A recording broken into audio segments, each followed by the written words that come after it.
थाने जिले के मुमरा में सीएए के खिलाफ एसडीपीआई का विरोध प्रदर्शन।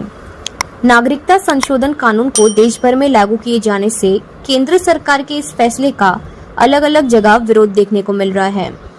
वहीं आज थाने जिले के मुमरा की सड़कों पर एसडीपीआई पार्टी ने एक प्रोटेस्ट किया, जिसमें एसडीपीआई के नेता सरफराज ने मीडिया से बातचीत करते हुए केंद्र सरकार पर राजनीति करने का आरोप लगाया। इस प्रोटेस्ट के बाद मुमरा पुलिस ने एसडीपीआई कार्यकर्ता को हिरासत में लेते हुए बिना परमिशन के प्रोटेस्ट करने पर धारा 149 के तहत कार्रवाई की है।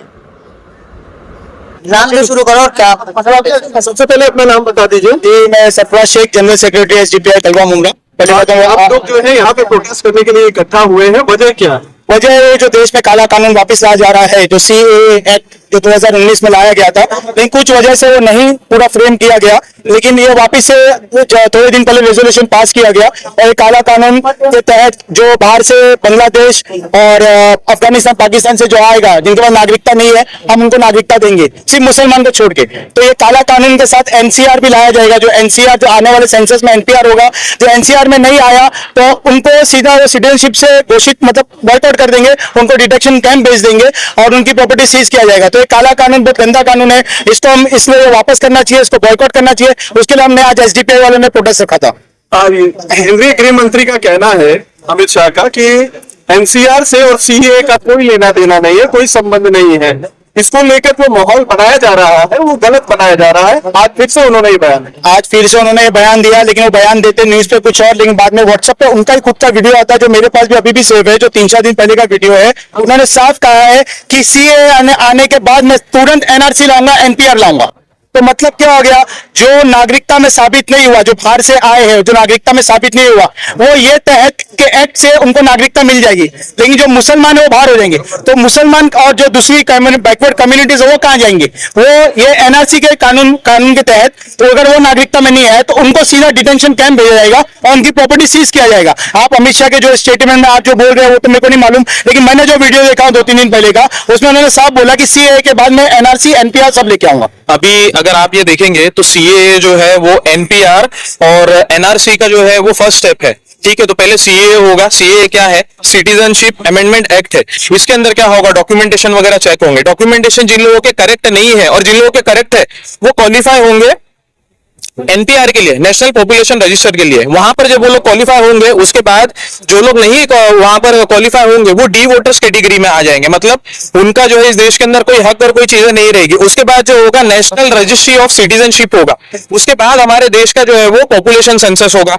अब जो लोग इसके अंदर क्वालिफाई नहीं होंगे, अभी आसाम की एक रिपोर्ट है, उसके अंदर 3 करोड़ से ज्यादा की आबादी है, उसके अंदर 19 लाख लोगों ने अपनी नागरिकता गंवाई। हम ये लोगों को देश के अंदर जेलों में भी नहीं रख सकते, क्योंकि अगर आप हमारे जेल में रखने की कैपेसिटी अगर आप देखेंगे तो 4.5 लाख की है, वो भी इंटू 4 टाइम से ज्यादा भरी हुई है। इतने सारे लोग हैं, तो इन लोगों को रखने के लिए एक डिटेंशन कैंप बनाया गया है। उस डिटेंशन कैंप के अंदर ये लोग रखेंगे और इसी के साथ साथ सिर्फ खतरे में जो नागरिकता है वो मुसलमानों की ही नहीं है। जो भी लोग इसके अंदर अपनी सिटीजनशिप नहीं प्रूफ कर पाएंगे, वो दलित है, एससी एसटी है, ओबीसी है, बैकवर्ड क्लास है, माइनॉरिटीज है, ये सारे लोग ये प्रॉब्लम को जो है आने वाले टाइम में फेस करेंगे। और 2019 के अंदर बीजेपी गवर्नमेंट ने सुप्रीम कोर्ट के अंदर एक एफिडेविट फाइल किया था, जिसके अंदर उन्होंने सुप्रीम कोर्ट को यह बताया था कि वोटर आईडी, आधार कार्ड, पैन कार्ड और भी जितने डॉक्यूमेंट्स है, ये सिटीजनशिप प्रूफ करने के लिए हम इसको काउंट नहीं करेंगे आगे चल के।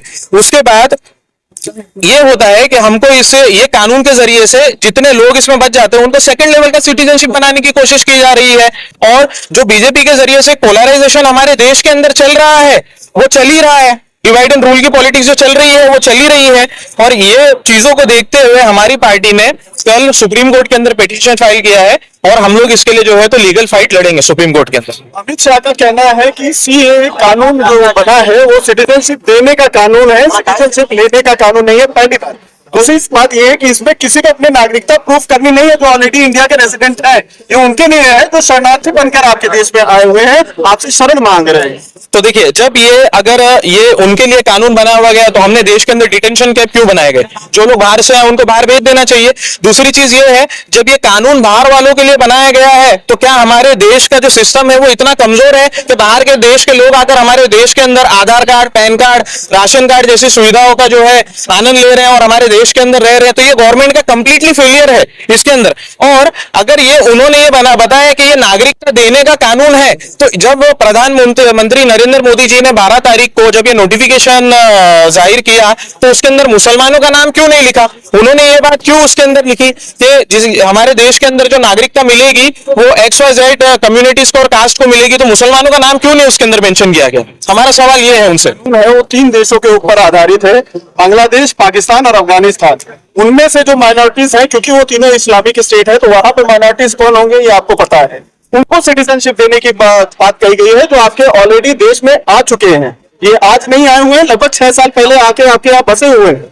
इसीलिए 2014 की मियाद बताई जा रही है। 31 दिसंबर 2014 से पहले जो आके बसे हुए हैं यहाँ पर, जो देश में आके रह रहे हैं, उनको सिटीजनशिप दिया जाएगा। सिटीजनशिप क्यों दिया जाएगा जब वो लोग आ चुके हैं, उन लोग यहाँ पे वोट्स भी कर रहे हैं, उनके आधार कार्ड भी है, उनके राशन कार्ड भी है, उनके नहीं उनका अधिकार की तो वोटिंग आईडी सब वगैरह तो बना है ना सर। लेकिन आप जो बोल रहे हैं हम सिटीजनशिप देंगे, जैसे यहाँ से हिंदुस्तान से लोग जाते हैं माइग्रेट होकर दूसरी कंट्री में, तो यहाँ पे भी वो कानून है, वहां से माइग्रेट होकर लोग यहाँ पे आ जाए। और यहाँ पे अगर आ गए तो उनका आधार कार्ड भी बन चुका है, उनका पैन कार्ड भी बन चुका है, उनका सब कुछ बन चुका है, भारत सरकार का नाम है उसमें, तो आप क्या नागरिकता आप साबित करना चाहते हैं? ये खाली बस पॉलिटिक्स को खींचने के लिए, पॉलिटिक्स चलाने के लिए उनको ये एक मुद्दा बचा हुआ है। बाकी ये सब चीज से फेल हो चुके हैं, पुलवामा से लेके राफेल से लेके सब चीज में फेल हो चुके हैं। इनके पास अब कुछ मुद्दा नहीं है, इनके पास सिर्फ हिंदू मुस्लिम के अलावा और कुछ मुद्दा नहीं है। लेकिन हमारी पब्लिक को, हमारी भोली भाला जनता को ये समझना चाहिए कि ये क्या चाल चल रहे।